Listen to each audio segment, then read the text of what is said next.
लीजिए आप लोगों के समक्ष प्रस्तुत है माँ नर्मदा के जीवन उद्भव की एक गोंडी लोक कथा जिसका नाम है नर्बदी।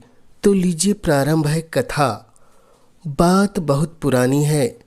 मैकल पर्वत तब घने जंगलों से घिरा था। उन्हीं जंगलों में एक गांव था। गांव क्या कहे उसे, 8-10 झोपड़ियां ही रही होगी। उन्हीं में से एक झोपड़ी थी दुग्गन की।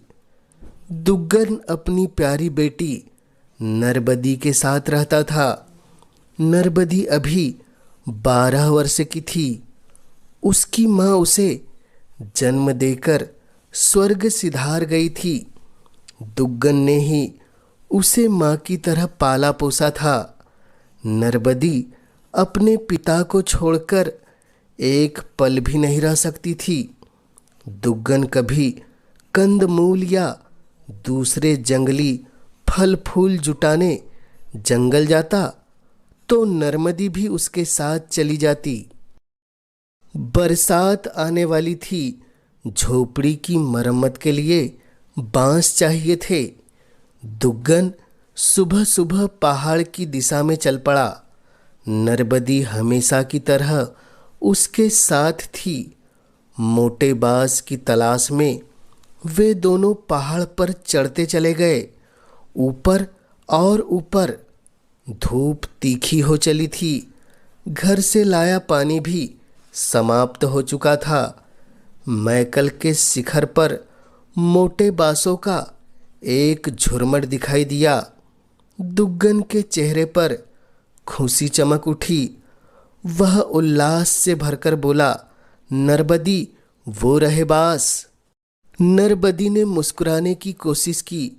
वह बुरी तरह थक चुकी थी। प्यास के कारण कंठ और होंठ सूख गए। दुग्गन चौंक पड़ा। उसने मुड़कर अपनी लाडली की दशा देखी। वह चिंतित हो उठा। पूछा, प्यास लगी है? नर्मदी ने सिर हिलाकर कहा, हाँ।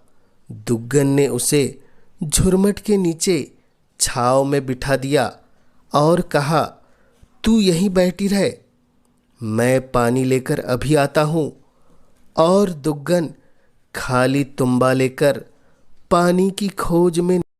मैकल के शिखर पर घने ऊंचे पेड़ तो थे, लेकिन झरने की कोई आवाज सुनाई नहीं दे रही थी।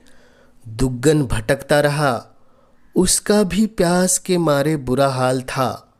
वह सोच रहा था, जब प्यास के कारण मेरी यह दशा है तो नन्ही जान नर्बदी का क्या हाल होगा। उसने सिर उठाकर आसमान की तरफ देखा। सूरज तमतमाया हुआ था। दुग्गन के हाथ अपने आप प्रार्थना में उठकर जुड़ गए। वह लगभग रुआंसा होकर गिड़गिड़ाया, हे प्रभु, मेरी लाडली की रक्षा कर। वह बिना माँ की बच्ची है। उसे कुछ हो गया तो मैं जीवित नहीं रह पाऊंगा।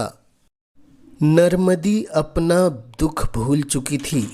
उसे प्यास की भी याद नहीं रही। वह सोच रही थी, इतनी देर हो गई, पता नहीं बाबा कहाँ भटक रहे होंगे। मेरे कारण वह कितना कष्ट उठाते हैं।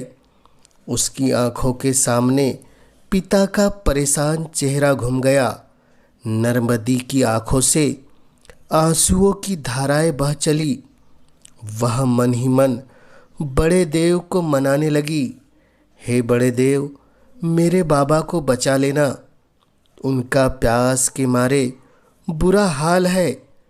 पानी नहीं मिला तो वे मर जाएंगे। तुम मेरे प्राण ले लो, लेकिन मेरे प्यारे बाबा को बचा लो।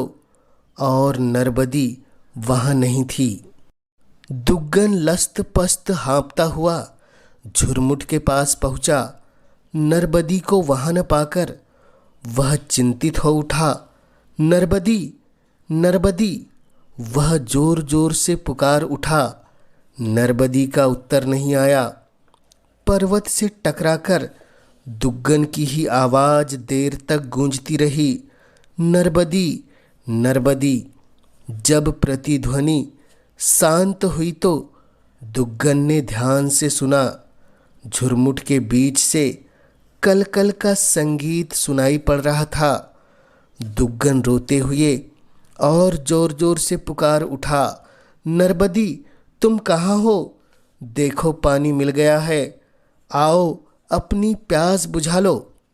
झुरमुट के पीछे से आवाज आई, बाबा तुम जो कलकल का संगीत सुन रहे हो वह मेरी ही ध्वनि है। मैं तुम्हारी प्यास बुझाने के लिए झरना बन गई हूँ। बाबा इस जंगल में अब कभी कोई आदमी प्यास से अपनी जान नहीं देगा।